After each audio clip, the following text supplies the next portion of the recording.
একজন মুসলিম হিসেবে আপনার করণীয় কি? আমি কয়েকটা পয়েন্ট আপনাকে বলতে পারি 5 মিনিটের মধ্যে। এই কয়েকটা পয়েন্ট যদি আপনি একটু মেনে চলেন, ইনশাআল্লাহ আপনিও শেষ জামানায় সফল হবেন ইনশাআল্লাহ। যদিও বা এই জামানায় সফল হওয়া খুব কঠিন, খুবই কঠিন।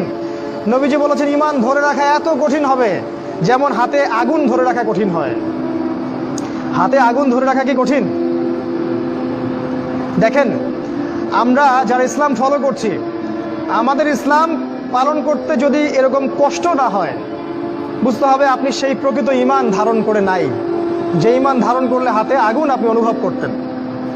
সত্যিকারের ঈমান নিয়ে চলেন, সমাজ আপনার শত্রু হয়ে যাবে, পরিবার শত্রু হয়ে যাবে, রাষ্ট্র বিশ্ব শত্রু হয়ে যাবে আপনার। নবী সাল্লাল্লাহু আলাইহি ওয়াসাল্লাম বলেছেন যে শেষ জামানে ঈমান ধরে রাখা খুবই কঠিন হবে। সকালে মানুষ মুমিন থাকবে, বিকেলে কাফের হয়ে যাবে। বিকালে কাফের থাকবে, সকালে মুমিন হবে। মানুষ দিনকে দুনিয়ার বিনিময়ে বিক্রি করে দিবে। এই যুগে সফল হবে সেই মানুষরা যারা এই ফিতনা মুক্ত পরিবেশে দিন পালন করবে। অনেক দূরের প্রত্যন্ত জায়গায় চলে যাবে, শহর থেকে দূরে, নগর থেকে দূরে, পাহাড়ি এলাকায়, অনেক দূরে কান্ট্রি সাইডে। ওই যে থাকে না কিছু মানুষ উপজাতির মতো, ওই রকম করে যারা থাকবে এরা নিরাপদে থাকবে। কৃষি জমি চাষাবাদ করবে, নিজের খাবার নিজে খাবে, মাছ চাষ করবে, গরু চাষ করবে, ছাগল পালবে, শহরের ফিতনায় জড়াবে না। নিজেরা নিজেদের কলোনি গড়ে তুলবে আলাদা করে, অনেকটা মুসলিম ভিলেজের মতো। এরা সফল হবে। শেষ জামানায় সফল হওয়ার কয়েকটা পথ বলে দিচ্ছি। 1 নাম্বার, আপনাকে জ্ঞান অর্জন করতে হবে। কোরআন হাদিসের সাথে সমসাময়িক যত জ্ঞান আছে সব অর্জন করতে হবে, এটা 1 নাম্বার। জ্ঞান নাই, আপনি শেষ জামানায় টিকতে পারবেন না। যাদের কাছে এই জ্ঞান ছিল তারা কিন্তু মহামারীর আগেই প্রস্তুতি নিয়েছিল। আমি অনেক ওস্তাদকে চিনি, বাংলাদেশের আলেম, তারা এই 2020 সালের আগে হজ করে ফেলছে।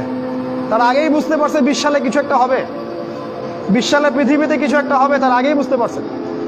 কারণ শেষ জামানার পড়াশোনা করেছেন তারা, কার পর কি হতে যাচ্ছে এটা তারা বুঝতে পারছেন, অনুমান করতে পারছেন। তাই জ্ঞান ছাড়া আপনি শেষ জামানায় টিকতে পারবেন না ভাই। জ্ঞান অর্জন করুন, 1 নাম্বার। 2 নাম্বার, জ্ঞান অনুযায়ী আমল করেন। যতটুকু জেনেছেন আমল করেন। কালকের জন্য অপেক্ষা করবেন না, আজকেই নামাজ শুরু করে দেন। দেনা পাওনা থাকলে আজকেই মিটিয়ে দেন। আজকেই পরিবারের সবাইকে ডেকে ওয়াজ করেন, নসিহত করেন যে দেখো সামনের দিনগুলো ভয়ঙ্কর, আমাদের জীবনকে গোছাতে হবে, যা করেছি তওবা করে আল্লাহর কাছে ফিরে আসেন।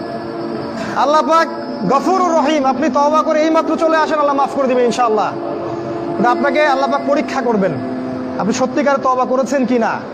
আপনাকে প্রমাণ করতে হবে নামাজের মাধ্যমে, জ্ঞান অর্জনের মাধ্যমে, ভালো কাজের মাধ্যমে, সদকা করার মাধ্যমে। সৎ কাজের আদেশ করবেন, অসৎ কাজে নিষেধ করবেন। আপনি ইসলাম পরিপূর্ণরূপে পালন করার চেষ্টা করেন। কোনো সরকার, কোনো সমাজ নেতা, কোনো রাষ্ট্রনেতা, কোনো পারিবারিক নেতা, কেউ আপনার সাথে আপনার কবরে যাবে না। সোজা কথা, আপনাকে আল্লাহর সামনে একাই দাঁড়াতে হবে। কারো পরোয়া করে লাভ নাই, কোনো অজুহাত দিয়েও লাভ নাই। দেশটা ভালো না, বিশ্বটা ভালো না, সমাজটা ভালো না, সময় ভালো না, এগুলো বলে কোনো লাভ নাই। আমাকে আমার রবের সামনে দাঁড়াতে হবে। আমার ভালো আমাকে বুঝতে হবে। আমার ভালো, বাজারে গেলে একটা মাছ ভালো না খারাপ আপনি তো বোঝেন, তরকারি ভালো না খারাপ বোঝেন। দিনের ব্যাপারে বুঝতে চান না কেন? দিনের ব্যাপারে খালি হুজুরদের শরণাপন্ন কেন হচ্ছে? পড়াশোনা করেন, আমল করেন, আমল বাড়িয়ে দেন। দিন সময় নষ্ট করবেন না। যুবকদেরকে স্পেশালি বলবো, সময় নষ্ট করবেন না। শয়তান 3টা ধোঁকা দিবে যে পরে শিখে নিব, পরে করবো নি। শয়তান আসে বুঝাবে যে এখন কি আর বয়স হয়েছে, আগে পরে দেখা যাবে। শয়তান বুঝাবে আমি এগুলো জানি তো, আর জানার দরকার নাই। এগুলো শয়তান বোঝাবে আপনাকে। এই শয়তানের ধোঁকায় পড়বেন না। সময়কে মূল্যায়ন করেন, আমল করা শুরু করেন, আল্লাহর ওয়াস্তে তওবা করে আল্লাহর দিকে ফিরে আসেন। আল্লাহ পাক তৌফিক দান করুন, আল্লাহুম্মা আমিন। 3 নাম্বার, সৎ কাজের আদেশ করেন, অসৎ কাজে নিষেধ করেন। পরিবার থেকে শুরু করেন। আপনি ব্যক্তিটা গড়ে তোলেন, পরিবারটাকে ইসলামিক পরিবারে গড়ে তোলেন। আপনার ছেলে, আপনার মেয়ে, আপনার স্ত্রী, আপনার সন্তান, আপনার বোন, আপনার মা, সবার ব্যাপারে মনিটরিং করেন, চোখে চোখে রাখেন। আপনি জানেন না আপনার ছেলেটা অনেক আগেই জেনাকারী হয়ে গেছে, আপনি টের পান নাই। ছেলের হাতে স্মার্টফোন তুলে দিয়েছেন, ছেলে গোপনে গোপনে 10টা প্রেম করে, আপনি জানেন না। ও দুধ খায় না এখন, মনে করছেন যে ও দুধ খায়, ও অনেক ম্যাচিউরড হয়ে গেছে। আপনার মেয়েকে দেখে মনে হয় খুব পর্দা করে, দেখেন ভিতরে ভিতরে কোনো ছেলের সাথে সম্পর্ক তৈরি করে ফেলছে। অনেক ঘটনা ঘটে যায়, আমরা সরল মনে অনেক কিছু করি।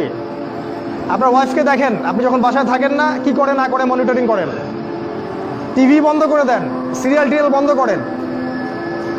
এমন কারোর সাথে মিশতে দিবেন না যে আপনার ছেলেকে, আপনার মেয়েকে, আপনার বোনকে, আপনার মাকে বিপথে নিয়ে যাবে। কঠোর হন পরিবারের উপরে, কারণ আপনাকে আল্লাহ পাক আপনার পরিবার সম্পর্কে জিজ্ঞাসাবাদ করবেন, অবশ্যই জিজ্ঞাসা করবেন। বিশ্বাস করেন আল্লাহ পাক কিয়ামতের মাঠে আপনাকে আপনার পরিবার সম্পর্কে জবাবদিহি করাবেন প্রত্যেকটা বিষয়। আপনি দাওয়াত দেন, চেষ্টা করেন, তারপরে যদি ছেলে বেলাইনে যায় সেটা তার ব্যাপার, ওর হিসাবও দিবে। নূহ আলাইহিস সালামের ছেলে কাফের হয়ে গেছে, ওর হিসাবও দিবে, সেটা আলাদা। কিন্তু আমার চেষ্টা করতে হবে। পরিবার গড়ে তোলেন, সৎ কাজের আদেশ করেন, অসৎ কাজে নিষেধ করেন। 4, এই যে কোরআন এবং সুন্নাহর দাওয়াতটা পৌঁছে দেন মানুষের কাছে। দাওয়াতেই কাজ করেন ভাই, সময় নষ্ট করেন না। আপনি যে দল করেন বা যে সংগঠন করেন বা যে মাযহাব, যে তরিকায় থাকেন, আমার তাতে কোনো আপত্তি নাই, কিন্তু কোরআন সুন্নাহর দাওয়াতটা মানুষের কাছে প্রচার করেন। মূল বিষয়ে কোনো পার্থক্য নাই। এই দাওয়াত দেওয়ার সময় সাম্প্রদায়িক হবেন না। সবাই আমার দলে আসো, আমার দলের ফর্ম পূরণ করো, না হলে দাওয়াত হচ্ছে না, এমন দাওয়াতের দরকার নেই। মানুষকে ইসলামের দাওয়াত দেন, আল্লাহর দিকে ডাকেন, কোরআনের দিকে ডাকেন, সুন্নাহর দিকে ডাকেন, দেখবেন সমাজে একটা সাম্য চলে আসবে ইনশাআল্লাহ। দাওয়াতি কাজ করেন, বেশি বেশি কোরআন সুন্নাহর দাওয়াতি কাজ করেন। 5 নাম্বার, অর্থ সম্পদ যা আছে এগুলোকে কাগজের টাকায় রেখে দিবেন না, আমার নসিহত। হয়তো বুঝতে পারছেন না, মাথার উপর দিয়ে যাচ্ছে কথা, কিন্তু পরে বুঝবেন। টাকা পয়সা যা আছে এগুলোকে ব্যাংকে কাগজের টাকার মধ্যে রেখে দিবেন না, কারণ কাগজের টাকা সামনে আর থাকবে না।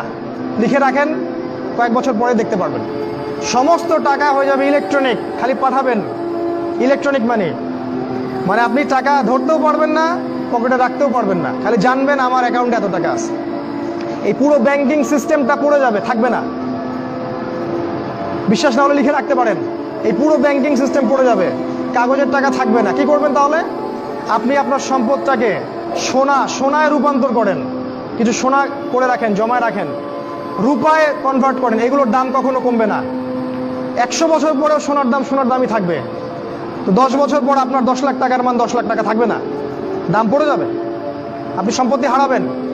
এইভাবে তারা সারা বিশ্বকে লুট করছে, এই কাগজের টাকা দিয়ে তারা সারা বিশ্বকে লুট করছে। এটা বুঝবেন না, পরে বুঝবেন। আচ্ছা, শুনে রাখেন। আর কি করতে পারেন? গবাদি পশু ব্যবসা ইনভেস্ট করেন।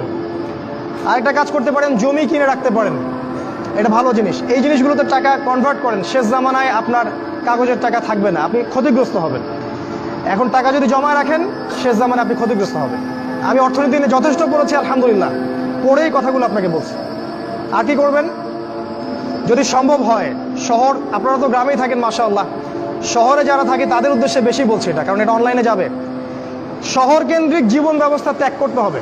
শহরে আপনি বাঁচতে পারবেন না, টিকতে পারবেন না, শহরগুলো ধ্বংস হয়ে যাবে। আল্লাহ পাক বলেছে, ওয়াইম মিন ক্বরিয়া ইল্লা নাহনু মুহলিকুহা ক্বাবলা ইয়াউমিল কিয়ামা, কিয়ামতের আগেই প্রত্যেক নগরী আমি ধ্বংস করে দিব, আল্লাহ পাক বলেছে। শহর থাকবে না, প্রত্যন্ত জায়গায় চলে যাওয়ার চেষ্টা করেন, গ্রামের বাসা ওইদিকে প্রজেক্ট করেন, ছোট ছোট মুসলিম কলোনি করে গড়ে তুলতে হবে।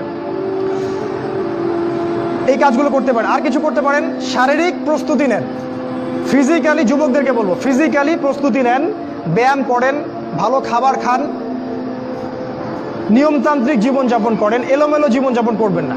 আর নিয়মতান্ত্রিক জীবনযাপন করার সবচেয়ে উসওয়াতুল হাসানা হচ্ছে রাসূলুল্লাহ সাল্লাল্লাহু আলাইহি ওয়াসাল্লাম।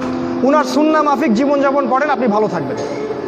কারণ সামনের দিনগুলোতে আরো ফিতনা বাড়বে, এবং আমাদের এই যুব সমাজের এবং তার পরবর্তী প্রজন্মের শারীরিক অবস্থাকে নষ্ট করে দেওয়ার জন্য অগণিত খাবার বাজারে ছেড়ে দেওয়া হয়েছে, যেগুলোর মধ্য দিয়ে অসুস্থ হয়ে যাবে। তাই রাসূলের পদ্ধতি অনুযায়ী জীবনযাপন করেন, ভালো খান, ফ্রেশ জিনিস খান, ব্যায়াম করেন, শারীরিক প্রিপারেশন নেন, আপনি ভালো থাকবেন ইনশাআল্লাহ। এই কাজগুলো আপনাকে ইনশাআল্লাহ শেষ জামানায় বাঁচতে সাহায্য করবে। আর সর্বশেষ যেটা নাসিহা, সেটা হলো যে ইসলামের জন্য, ইসলামকে ভালোবেসে, আপনার জান থাকলে জান দিয়ে, মাল থাকলে মাল দিয়ে, সময় থাকলে সময় দিয়ে, শ্রম দিতে পারেন শ্রম দিয়ে, বা মেধা আছে মেধা দিয়ে দ্বীনের জন্য কিছু করেন, দ্বীনের কোনো খেদমত করে যান। এই কাজগুলো পরকালে আপনার জন্য সদকায়ে জারিয়ার মাধ্যম হবে ইনশাআল্লাহ। কারণ মানুষ যখন মারা যাবে, তার আমলনামা বন্ধ হয়ে যাবে, সাদাকায়ে জারিয়া খোলা থাকবে, নেক সন্তান খোলা থাকবে।